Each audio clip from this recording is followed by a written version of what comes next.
My name is Gideon Bluestein, and I work as Director of Member Outreach for the Illinois Realtors. And as I was kind of joking around before, in the last 6 months, I think I've reached about as many realtors in the last 6 months as I did in the previous 2 years with all the Zoom meetings and online presentations. There's just been a ton of interest in connecting remotely. But I've reached almost 10,000. I keep track of how many people are in the rooms, and I've been doing this for about 5 years, and I've reached almost 10,000 Illinois realtors over the time that I've been doing this. So hopefully some of what I share tonight is helpful for you. I didn't limit it only to fair housing, but that is the bulk of what I want to talk about. But in terms of what we'll cover tonight, basically, I just wanted to talk about what is your realtor ROI. So we think of that as return on investment, but we're putting a little Illinois realtor spin on it. So I'll give you a couple of examples. Fair housing is the bulk of what we're going to talk about. And hopefully I don't blow your minds too much. I don't pull any punches. I'm just going to put it out there. And you can never tell from a room how people are going to react, but my goal in doing this is to not be your typical fair housing is bad, or fair housing discrimination is bad. I try to take it a next level further to get you thinking. So hopefully you don't all clobber me. And then as a case study and as an example that is really important for you to know about is the Just Housing Ordinance, which just went into effect this year in Cook County. It's an example of a local fair housing ordinance, and really important for you to know about, especially if you're doing rental leasing for anything in Cook County, whether you're representing the landlord or the potential tenant. So, and then what's next? Just basically some resources where you can get more information. So, as I promised, I wanted to talk a little bit about realtor ROI.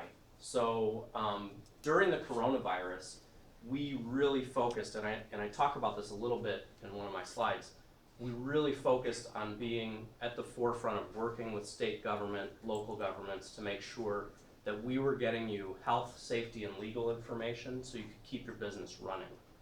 Now, as the state has shifted towards reopening, we wanted to shift our campaign and our mindset towards ROI. So we took that term, which is typically return on investment, right? And we recoined it to be revitalize, opportunity, and influence. So revitalize is talking about how do we revitalize our business and our communities and our state. And just a couple of examples, we have phase 4 guidance for reopening that we've worked with IDFPR and the state on for real estate offices, like the one we're standing in. We also have consumer guides that are really critically important. There was just a study that was released today that said it's estimated there's 700,000 renters that will be facing eviction in Illinois alone when the eviction moratorium is raised. So, regardless of how you feel about the eviction moratorium, there's just an economic reality that we've got to deal with. And so, it's one small piece, but it's something that's important that you could utilize. We have consumer guides.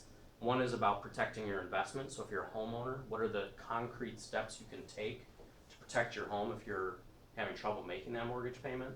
And then the second one is protect your credit, which anybody who was a realtor during the last downturn, you know how important that is. As we were coming out of it, credit was huge.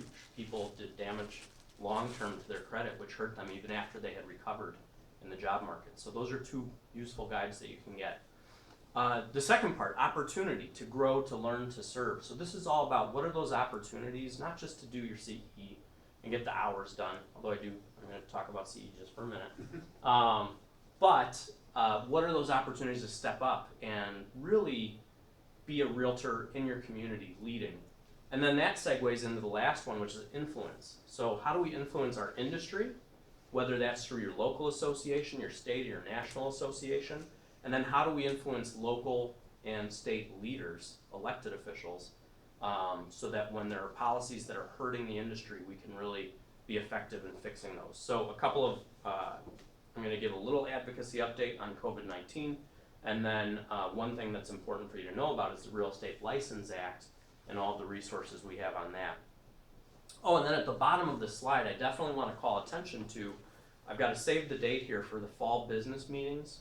So who here has, who would have thought that the Illinois State Board meetings were open to all Realtor members? Did you realize?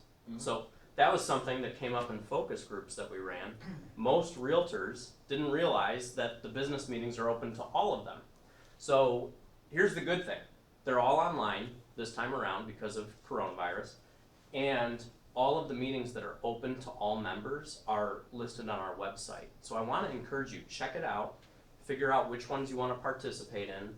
A couple that I know will be very well received. One is business issues.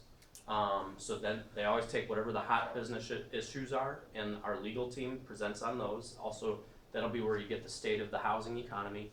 And then the second one is the legal forum. So there will be an update on all things legal as well. I think they're going to facilitate it so that there's a Q&A through the online session. So anyhow, I've spent too long on this slide. I need to keep moving. But revitalize. I wanted to give a couple of concrete examples. So we worked with the state on getting housing assistance and grants created. Those are going to be available August 10th.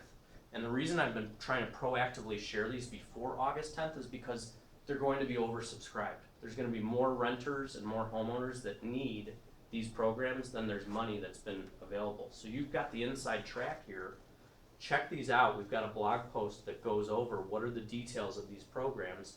And if you know people, whether it's clients, friends, family, who need access to these programs, you can get them hopefully prepared to apply on August 10th. Just a couple of things. So it's for renters, it's up to $5,000, and actually the $5,000 would go directly to the landlord if they've missed rent payments or can't make rent payments. For mortgage assistance, it's up to $15,000. As I said, both of these begin August 10th. The application will open, and there are some eligibility requirements. So it's not like it's just going to be a free-for-all. And then I've also got the note. You probably know this if you're dealing with landlords, but the eviction moratorium has been extended to August 22nd. So just as an FYI out there. Under opportunity, I said I was going to mention CE real quick. Only 30% of brokers who are required to renew by September 30th have renewed. In addition to real estate brokers, September 30th, also nurses have to renew. So why am I talking about brokers renewing 30%, nurses? Because if 200,000 licensees try to go to the portal to renew their licenses on September 28th, 29th, 30th, it's going to crash. So who here, quick show of hands, the camera's not pointing at you, who has renewed your license? Who did or didn't? Who has? I did the CE, I didn't renew yet. Okay, so make sure, that's a good, first of all, good job to those who have, but make sure you get your license renewed. We don't want the IDFPR portal to crash. There's nothing more frustrating when you're trying to get that done and then all of a sudden, boom, it goes blank. Also, I don't know what your preference is or who you use for CE, but Illinois Realtors does have approved CE. If you have new brokers that were licensed between August 9th, 2019 and November 1st of 2019, they fell into that donut hole where they need to renew this year, but there was no CE approved for them.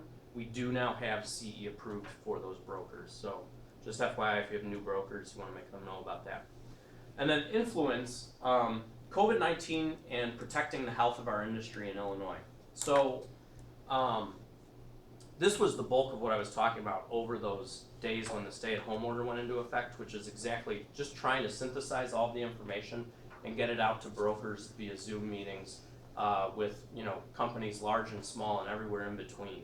So, but a high point, just a recap of what we did during the COVID-19 when the state shut down.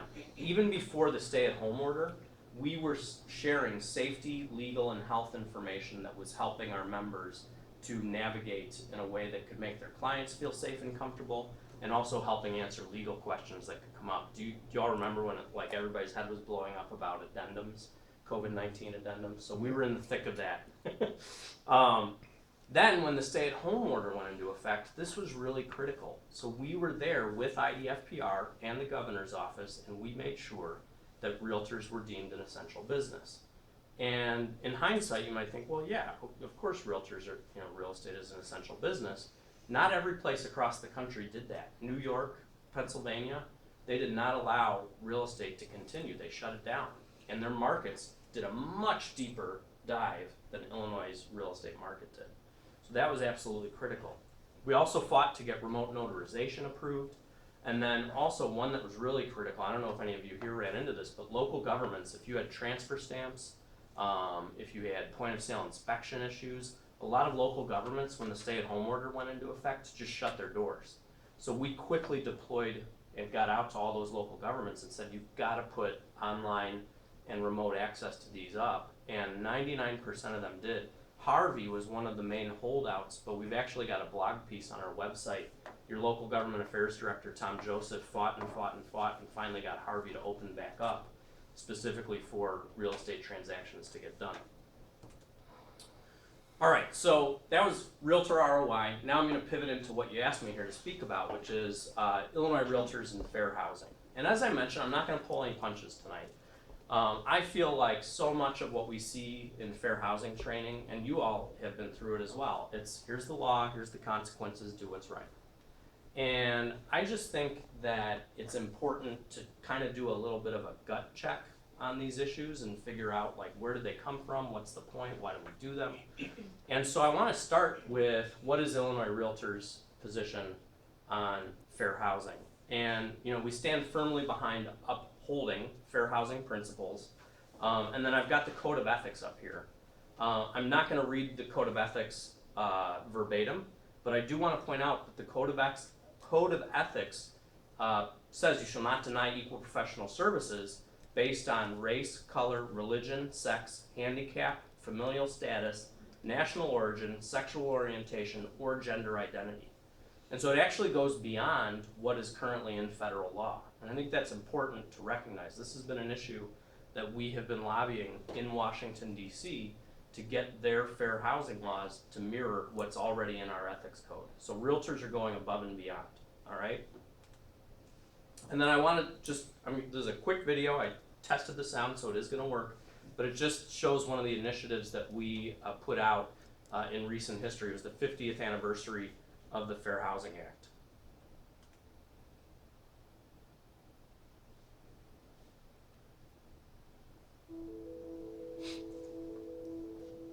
I think the monument makes a huge statement. The fact that it's a 6 foot, 4-ton granite monument, I think it says a lot, hopefully, to the community. It's a reminder that we never want to go back to the past. It's a reminder that we've made progress, but it's also a reminder that we need to continue and always be vigilant in fair housing. If you think about 50 years ago, the realtor community was not in step with fair housing, and we've come full circle. This is a part of history from a realtor perspective that at times may not have been pleasant, may have been ugly, but we've made significant progress in our partnership with the community. When the Fair Housing Act was originally signed, realtors felt that it was an impediment to ownership rights. Realtors now feel that we are at a point where it's important that everyone have access to fair housing, and we believe that fair housing is the best way to create wealth. A few of our members approached us about the 50th anniversary, and their idea and where it has grown is vast differences. But it came from some members. If you don't know about fair housing, I think that this monument will serve as a beacon to say, hey, this is what we represent. And if you don't understand, get to know others. When you understand someone's culture, then you have the ability to walk in their shoes. There's a lot of symbolism in the design. First, we commemorate the anniversary. And then there's a unique design. It's 2 hands that are clasped. And that's reflective of the partnership that we have not only with our members, but with the public as far as embracing and following fair housing. The importance of the monument is for us to understand that this is our demarcation. This is where this is a point of where we've come. So it is a reminder of where we are and what our aspirations are in the future. Alright,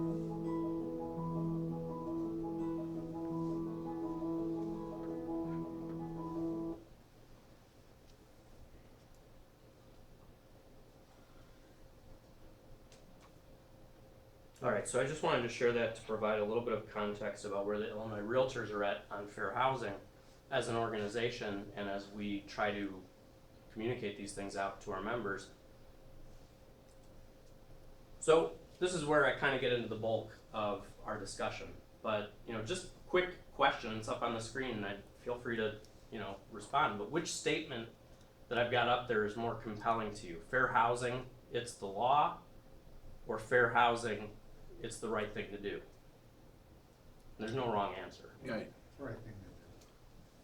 I would say it's the right thing to do. Yeah. So, most of you said it's because it's the right thing to do, and what I thought I could do is present both, because there is, I hope I don't make light of some of those trainings that are just here's the law, here's the consequences, just do it, because that's kind of what is under the context of fair housing, it's the law, right? And there's value in that because you have to lay the foundation of why does this exist, or what is the law, to get to why does it exist, right? So, it's the law, you could lose your license, it's bad for business. That really translates to the motivator being self-interest, right? And that's gonna motivate some people. The statement of it's the right thing to do, it's talking about to right or wrong, to treat others as they'd like to be treated. Has anybody read Ninja Selling? It's a great book. He talks about the golden rule. He takes it a step further. He calls it the platinum rule. Instead of treat others as you'd like to be treated, treat others as they'd like to be treated. And so what does that translate to? Selfless, right? So starting with it's the law, there's value in going over what are the facts of the law, right? You need to know this as a background before you can do what's right. And so at the federal, state, and local level, there are fair housing laws. And you always want to be cognizant of the fact that there's those three levels. Where I think it probably trips people up the most is at the local level, because it probably is the least thought about, and it can be complex because how many of you here work in only one market, right? No hands go up. You're in multiple local governmental levels. So that's where it can get confusing, but hopefully after I speak about some of the details of it tonight, it's not too confusing. So the federal Fair Housing Act bans discrimination based on race, color, religion, national origin, sex, familial status, or disability.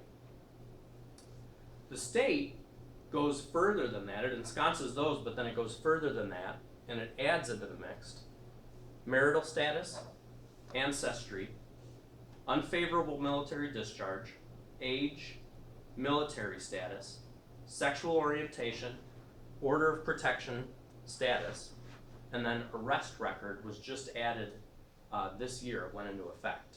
So a new one to know about. And then at the local level, Cook County has now said that criminal background is a protected class. And I'm going to talk pretty in depth about that, and I'll explain it. And then Chicago, Cook, and Naperville all say that source of income is a protected class. So that one I'm not going to talk as much in depth. Have you heard about that before, though, the source of income? No, that's ridiculous. The reasoning behind it is that if people are putting broad-based advertising out there, say you're a landlord, you put broad-based advertising out there that says no Section 8, or you're disqualifying anybody that has income based on alimony. The reasoning behind it is saying that you are disproportionately hurting certain people that are in protected classes, right? So that's the reasoning behind it. But just be cognizant of that. Chicago, Cook, and Naperville, you never want to put in your advertising something like no Section 8. Are there any questions about this screen, any of the protected classes? What's the difference between arrest record and criminal background? So arrest record is sometimes used to deny housing. Arrest means that there was never a conviction. Does that make sense? Mhm. And then when we get to Cook, I'll talk about what are the details with Cook County and the Just Housing Amendment. So you can't even ask him, like, if that guy has an order of protection against, there's an order of protection against somebody who's trying to, you can't take that into consideration? I believe the intent with order of protection is that if you've got a person who has an order of protection Uh-huh. against somebody else, you can't deny them housing based on that. Okay, all right. That Um, makes sense, all right. So also, I saw some people taking notes, which I always love. I encourage you to take notes. The handouts that I brought have these as well in depth. So the green non-folded one has them specifically listed by federal, state, and local. And then the trifold is based on sellers. So basically, if you get into one of these difficult conversations where the seller's saying one thing and you're like, the alarm bells are going off, this is a way you can utilize this to have a conversation with them. So again, I don't necessarily want to go deep on this, although if you have questions, we can. I may not be able to answer your question, in which case I will write it down and follow up with you after I talk to our legal hotline attorney, who's a great resource for you as well. But sort of the top three. And we have a really great article on our website that talks about each of these three in depth, but discriminatory advertising. So does anybody know what that means? Like what's an example of discriminatory advertising? When I say it, you're all gonna go, like the light bulb's gonna go off. Like, do you mean like steering or like blacklisting? No, a little bit different than that. Discriminatory advertising would be something so I've actually seen it talked about in terms of things like great walkability score. Because then you're assuming that whoever's gonna buy the house can walk, right? Or the more obvious example is great house for a family, right? And so then you're assuming that it's, basically only for a family. The way you can avoid this is what we always talk about is promote the product. So focus on the house or the property as opposed to who the client would be, right? Steering, which you mentioned, What if you said wonderful lakefront views? that's a good question because it's Well, if they're assuming blind. somebody could see it, Yeah. right? That's So- ridiculous. I know, but that's the way it No, is. I mean, all of that stuff is just ridiculous. Well, So you can't use walk to train anymore either. You haven't been able to use that for years, but I'm starting to see it used more and more again. yeah, I'll bet. But you could say train nearby, Right. Right. I personally, yes, of course. so. I'm not an attorney, so I don't want to litigate any of these issues. I think there's a lot of gray area, and so the common practice that we always say to stick to is just stick to the property, right? Don't describe whoever's going to potentially buy the property. Just stick to the property. Steering is when, and it can be really overt and it can be really subtle, but steering is when the real estate professional directs somebody towards a certain neighborhood based on their presumptions about that potential buyer. This could be, I'm trying to think of the example from the article. This could even apply, where you commonly hear about this is when people ask about crime statistics. And have you all heard about this before? Like, what are you supposed to do when you get asked about crime in a neighborhood? Refer them to the police department. Sure, exactly. So refer them to Same with the school districts. Yeah, and I think it's okay for you to say, if the question comes up, hey, federal law doesn't allow me to talk about that, right? Give some Exactly. context and then say, but I can get you statistics that are gonna help answer those questions. And then disability issues, where this comes up a lot is in accommodations. What's a reasonable accommodation? What's not a reasonable accommodation? NAR has this video, I thought about showing it tonight, but I decided not to.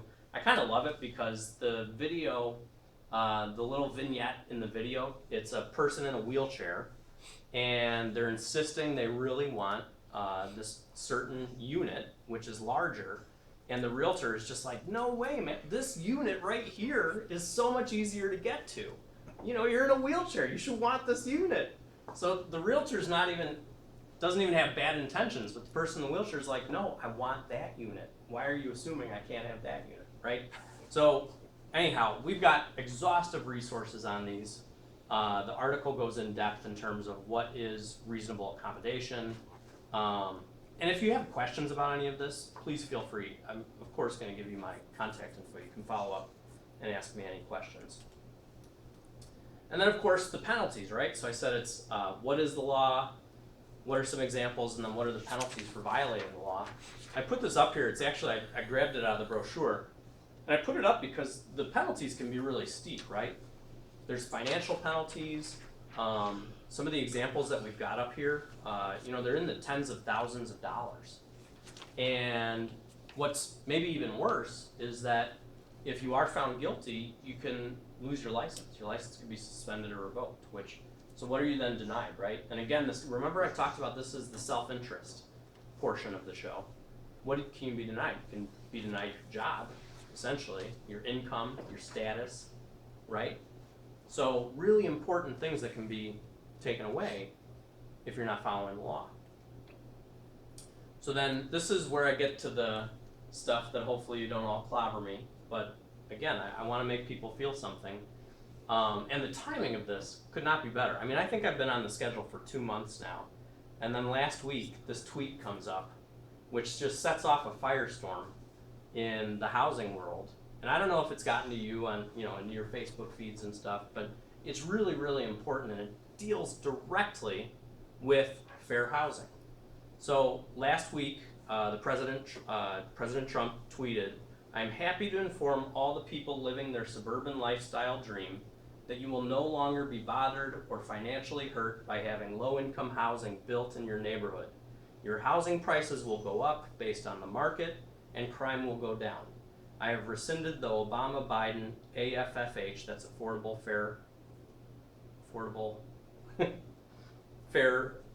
why am I blanking on this? Affirmatively Furthering Fair Housing Rule. Sorry, Affirmatively Furthering Fair Housing Rule. Enjoy." So, what is that all about? I mean, first of all, I should ask, have you heard about that at all? Yes. Okay. And this, this may be practical too if you get questions about it from family. Well, what is he talking about? What is this affirmatively furthering? So, affirmatively furthering is language that Congress put in the 1968 Fair Housing Act. And that's really important. The Fair Housing Act, one of the things that it does is it allows HUD to distribute federal dollars, tax dollars, out to local governments.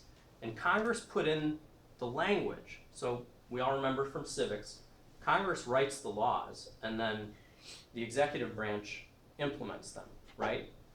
So Congress wrote in there that communities that were receiving these federal HUD dollars to improve communities needed to affirmatively further fair housing. That means they needed to take proactive steps, right? In 2015, there was a ton, so let me pause there and say there was a ton of debate over this. And if you want to do a little bit of background, I know as realtors we drive a lot, right? And I love podcasts. I have a link to this podcast here. It's from 2013. And it's all about the history of housing discrimination, and specifically talks about this concept of affirmatively furthering. There's actually George Romney, Mitt Romney's father, who was one of the champions for this. He was the governor of Michigan. Anyway, I love the story. I won't go in depth. You can listen to the podcast. It wasn't until 2015 that HUD created this rule. Basically, it was based on how are we going to actually make sure that if a community is getting federal HUD dollars, housing and urban development, that they are affirmatively furthering. So basically what it did is it said you have to set up benchmarks and you have to show us that you're meeting those benchmarks. Not that big of a deal, quite frankly. I was involved in Will counties. They did a joint one for Bolingbrook, Joliet, and Will County. And frankly, I felt like it didn't even have that much teeth, to be honest. So then in 2018, HUD stopped enforcing the rule. And so essentially, these communities were kind of up in the air. They said, well, we're still going to operate under this 2015 rule, but there's no enforcement. So if I'm a community, I'm getting money, I don't follow this, my money's not going to go away. And then 2020, which leads up to last week's tweet, there was a rule that basically rescinded the 2015 rule.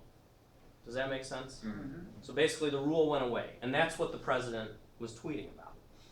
So I thought, okay, I did some work with Will County and Joliet on this, why not bring it closer to home?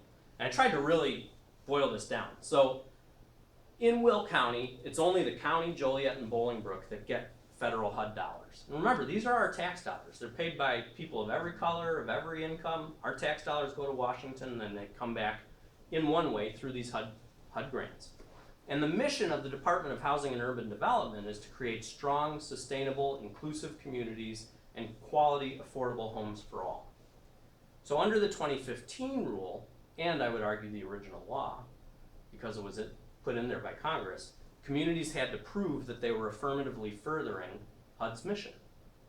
Simple enough, right? You're gonna get tax dollars, our tax dollars, you gotta prove that you're gonna use them the way they were intended. Now, they can still take the money, but basically the enforcement mechanism has gone away.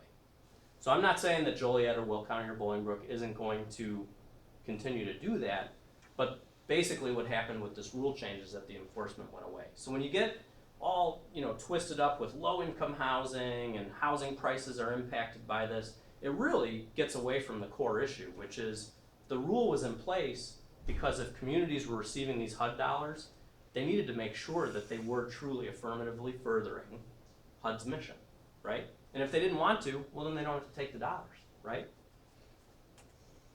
So this is where I want to Too risky for the FHA to insure. In trying to answer the why. So I started with our transition to, is it the right thing to do? Or it's the right thing to do. I started with the quote about affirmatively furthering fair housing, right? And even that video, as powerful as it is, it's still, I think a lot of people might react to it going, well, that was in the past, right? We had a black president. Everything's fine now. The screen that I have up here now is just quotes. These are personally what I've experienced. The first one was in the oldest one. These are actually in descending order of time. But the first one was the oldest one. This was 2006. My wife and I were looking to rent an apartment. I used to drive a pickup truck. And the sweet old man, who we still get Christmas cards from his wife, first thing he ever said to me, we rented from him for 2 years. First thing he ever said to me, oh, I'm so glad. When you pulled up in your pickup truck, I thought you were Mexican. The next one, this was from 2016. I live in Grundy County now. I didn't mention that. So I'm not like, again, I'm out in the country. But March is Fair Housing Month. I don't know if everybody knows that, but it's just a month where people commemorate fair housing. And one of the things I thought would be kind of nice to do is go out, get a fair housing resolution passed by my local county board. We had 2 realtors on the board. One was a Republican, one was a Democrat, and they both offered this fair housing resolution. Well, there were 4 county board members in 2016 that didn't want to vote for a non-binding fair housing resolution. They're on the public record arguing against a fair housing resolution. And one of them was even quoted by saying, if I want to discriminate in who I rent my apartments to, that is my right. Then this next one, the last 2 are actually from 2019. So I was working a golf outing, and I was being driven out to the hole where I was distributing information. I think I was giving out Gatorade and talking about the Realtors Political Action Committee. But as I was getting driven out, I struck up a conversation with the course ranger, really, really nice guy. And he was talking about how he's retiring, how he wants to, what is he going to do with, he's got some extra money. I was like, you should invest in real estate. And what does he say to me? Tinley Park, I was a landlord. Tinley Park used to be a nice place to be a landlord until it started changing. I was polite to him, but I definitely had some words for him considering I was working the Dearborn Realtists golf outing, which is the Association for Realtors for African American Realtors that was established during some of these civil rights era issues because they weren't getting representation from their own Realtors Association. And then the final one, this is actually from a state representative who called me last year. I don't think she would mind me quoting her. It was Margo McDermott. If anybody knows her, she's a Republican, represents, I think, just a little bit west of here. She was very, very upset and wanted to know what we could do because a good friend of hers, African American, had been trying to see a house in a neighboring suburb to this one and was not getting any response from the selling broker. And so the state representative, who's also an attorney, called the selling broker and made an appointment to come see the house. And when she pulled up with her companion, who's African American, the person who couldn't get in to see the house, the realtor went inside, shut the door, and pretended she wasn't home. This was just last year. So I know if I have this many stories, I don't sell real estate. I mean, I work in the industry, but if I have this many stories, and I kind of wear on my sleeve where I stand on these issues, like, I know we've all got these stories, right? Which is just what I wanted to sort of put, the proof is in the pudding, why it's still important that we don't just do the legal part of, yeah, this is the law, we've got to be careful, otherwise there's consequences, but that we all stand up and start to do the selfless part and sort of be motivated because it's what's right. Which brings me full circle. Which statement is more compelling to you? Well, everybody that answered earlier said it was fair housing because it's the right thing to do. But just to kind of wrap up the fair housing, I was just thinking about this as I was putting together the presentation. Maybe the two aren't that different, right? Maybe the two are the same, because maybe being selfless and doing what is right is also in your self-interest. And, you know, I just kind of was thinking out loud in the slide, so I'm sorry to read out loud, but it says, treat others as they would like to be treated. Again, that ninja selling quote. It's the platinum rule. Exclusion is not an effective growth model for your business. And if you have clients that aren't willing to comply with fair housing laws, you can politely give them the opportunity to get on the same page with you. But if they won't, you can't continue to work with them, right? I mean, would you agree with that? Absolutely. Right? It's scary to turn away business. I 100% get that. I've been in commission-based business. But you'll never be in a position to turn down business if you don't turn away that kind of business. All right? So hopefully that was just a little bit more compelling than your typical, it's the law, follow the law, do what's right. Do you want me to do the Just Housing Amendment and then we can talk questions? Yeah, sure. Okay. So, Cook County Just Housing Amendment. I mentioned that this is a local fair housing ordinance. There's federal, state, and local. Just went into effect. They started enforcing it February of this year. And this might strike you by surprise, but we have our lobbying team at Illinois Realtors, and we were opposed to this law because we were concerned about some of the specific aspects of it. What's been surprising is that it's been implemented, I've actually heard from realtors, mostly suburban realtors, which is interesting, that they like it because it puts a level of transparency out there.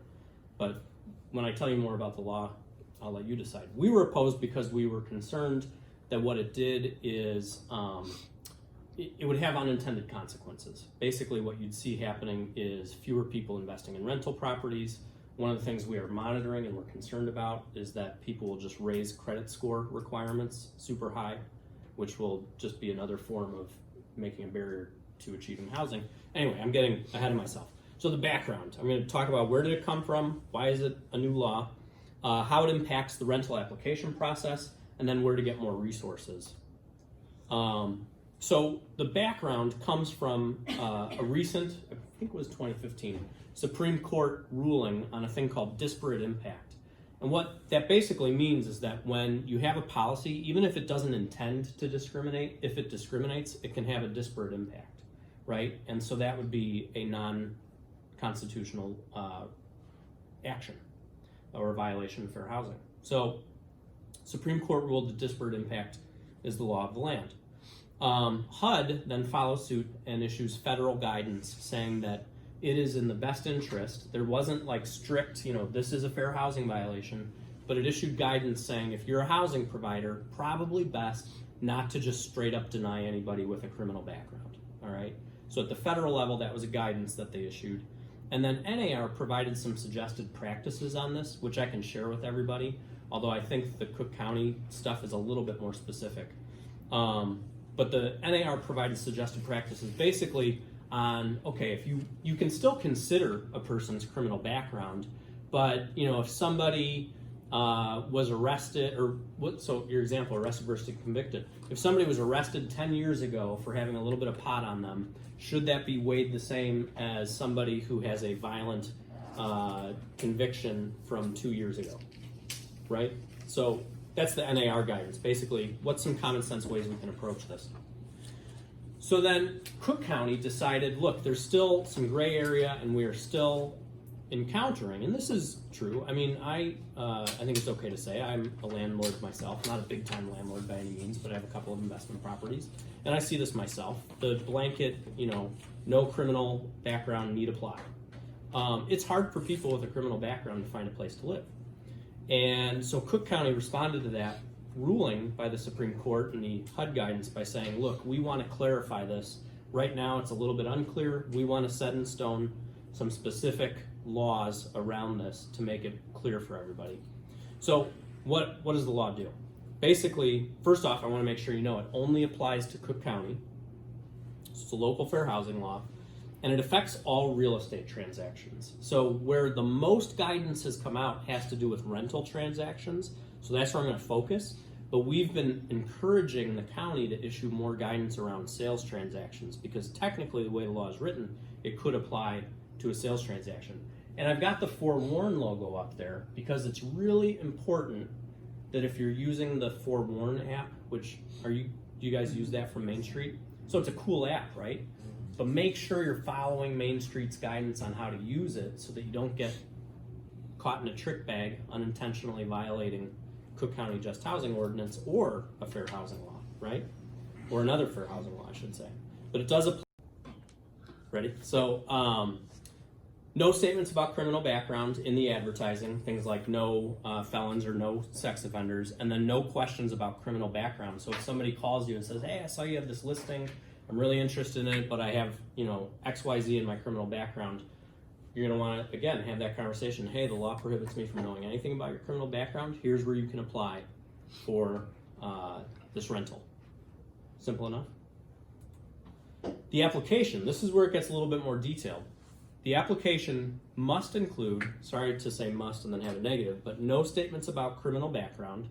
Again, things like no felons or no sex offenders. No questions about criminal background. And then screening criteria has to be described, and the notice of right to dispute, the outcome has to be included, and a copy of a link to the ordinance has to be included. So all of this, whenever you're handing out an application for a Cook County rental, needs to be provided, all right? There's a two-step process in the screening, right? So you handed the application, it checks all the boxes in terms of what needs to be in the application, they decide to apply. There's a two-step process to the application. So step one is called pre-qualification. This is where you can look at everything in their background except criminal background, all right? So you can look at basically it's their ability to pay, right? Have they been evicted in the past? Do they have any outstanding judgments? All of that stuff can still be looked at. Now, if they pass that pre-qualification, then you can look at the criminal background. And they have to be notified. But you can't just look at anything in the criminal background and automatically deny them. There's a 3-year look back. This was one of the sticking points for us. We wanted it to be 7 years of a look back. The county stuck with 3 years. And it applies to convictions. So you can't look at somebody who was arrested last week and use that as a disqualifier. Then you have to do what's considered, if they do have something in their criminal background, 3 years and a conviction, you have to do an individualized assessment. And when I say you, I'm talking about the housing provider. 9 times out of 10, this is the landlord that should be doing this, right? Individualized assessment. So you have to look at that conviction and decide, okay, is this going to have a negative impact on the property or the other tenants at the property? And if you determine yes, then the application can be denied. You also have to deliver a copy of the applicant's criminal background to them so that they can dispute if they get denied. This happens. I've had it happen even in my little tiny rental world where the information that came back on a criminal background was not the same person, and they were able to prove it to me. So they disputed it. I didn't end up renting to them for other reasons, but they were able to dispute the information that was in the criminal background I pulled. The denial has to be in writing and include why, and make sure they know again about the right to appeal. There's some time limits included in this. So within 5 days, the landlord has to deliver the background check. Within 3 days, the landlord has to accept or deny. And then within 5 days, the applicant can dispute. And if there is a dispute, within 3 days, the landlord has to accept or deny based on the dispute.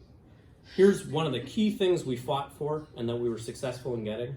The unit doesn't need to be held off market if it's being disputed. So if you've denied somebody and there's another applicant in the queue that passed the first one, first step, second step, you can rent to the other applicant. It doesn't need to be held off market. And then the other important thing I want to make sure you know about is that sex offenders with a registration requirement are not protected under this ordinance. So if somebody, you still don't want to ask about it in that first part Oh, you're gonna know. in the criminal background. If they pass that pre-screening, What if it happened more than 3 years ago? you can look beyond 3 years, you just can't consider. But then you can't consider that. Yeah, sex offenders. Sex offenders aren't covered by this. So they're not protected. They can be, once you pull their criminal background, if they are a registered sex offender, they can be denied. By the time we're doing the meeting, I'm not gonna allow anybody to work with rentals in Cook County. I have good news for you. We have a checklist that you can take. Okay, 'cause And that's, it basically makes sure it'll be your internal document. If you work with rentals in Cook County, this will be your internal document for documenting each step so that if there is a complaint, you could say, nope, I followed all the steps, here's my proof. Still can't evict them. Till August 22nd. Okay, question, and this is maybe a little off topic, but has anyone else run into rentals where basically the listing in MLS says that the owner did not approve more than $1 compensation to the showing agent, and the best bet is for the customer to go through Zillow directly? I haven't heard of that happening. I can't tell you how many listings I have seen that, and I've actually called Main Street and read on that. Okay. The lowest compensation you can list is $1, but then they go on to say basically, don't contact me, have the customer contact me through Zillow. Wow. Okay. And I feel like that's just a. Oh, clearly they don't want to pay the Just compensation. a loophole to advertise through MRED. Yeah. MLS. So here we are still doing the work for our clients, just to then basically tell them, I came here to reach this listing agent, you may wanna just look it up on Zillow and contact directly. Yeah. This is the first I've heard of it. Yeah, I've ran into 3 of those already. Was it recent or this has been One okay. of them being today, and I actually called Main Street and they Okay. sent me to MRED? yeah, and I could file a complaint, but Yeah. with Main Street, well, actually, MLS MLS. tagged that listing as in they have to remove Zillow from the description, Okay. because you can't advertise third party through there, but then otherwise I could go through Main Street and just follow a complaint. Uh-huh. Yeah. Yeah. So I'll follow up on it too. I'm glad that you called Main Street and MRED, Yeah. but I'll follow up on it too because if that's a loophole that could be exploited. And that's only in broker remarks, so obviously. Oh, sure. The client doesn't see it Yeah. until they're like, hey, can we look at this property, when can I get in? I look it up just to basically then, have to say, your best bet is to, call the agent through Zillow. Yeah. No, thank you for mentioning that. It's as somebody who works for the realtors and also does a lot of work just as a volunteer with landlord organizations, it's one of the things that always grinds my gears is when people are like, I don't want to pay a commission. It's like Yeah, you're getting so much for that half a month's or month's rent. It's like Sure. And just my it seems opinion. that they're like property management companies that are, Oh, interesting. So Okay. listing- Yeah, they want to try to keep it closed. yeah. Okay, I will definitely look into that. So here's the good news about Just Housing Amendment. We have, like I said, we've got that list that I'm going to send to you. You can use that as an internal document. There are also lots of resources, and for me, when I first started learning about this, I found it really complex. It was oh my gosh, how am I ever gonna understand these rules? How are the realtors ever gonna understand these rules? I will tell you that it clicks. So like, after you start to go through some of the documents that we've got and Cook County has, if you're doing rental leasing in Cook County, it'll click for you. And it starts to become kind of clear, like basic, the process starts to make sense. So don't be freaked out. Just know that the resources are there, study them, and you'll be all good. And frankly, I would say if you're ahead of the curve, I'm still kind of hearing reports that a lot of people are not following this. And so if you're ahead of the curve, I think not only are you going to protect yourself from potential negatives, but you'll also be a real asset to your property owners. And then the last slide I've got is just sources. I could make like an exhaustive list of some of my favorite things on this topic, but with regards to looking up more resources on fair housing, I stuck to NAR, your National Association, and Illinois Realtors. I was really impressed. I mean, I check it regularly, but I was impressed again today with our Illinois Realtors page. I think it's worth checking out. There's resources there, how to answer some of the toughest questions that you probably will get from clients if you haven't already. We want to send you out there, and like I said, it's for us, it's not just about, we definitely want to lay the foundation, send you out there prepared with the knowledge so that you can do what's right. But we also want it to be a motivational thing so that you're part of something bigger in making, helping people build wealth, helping people get access to wealth. So with that, I don't have a big finish. Thank you very much for your time. I hope it was good. I hope it was helpful. Thank you. Good. Thank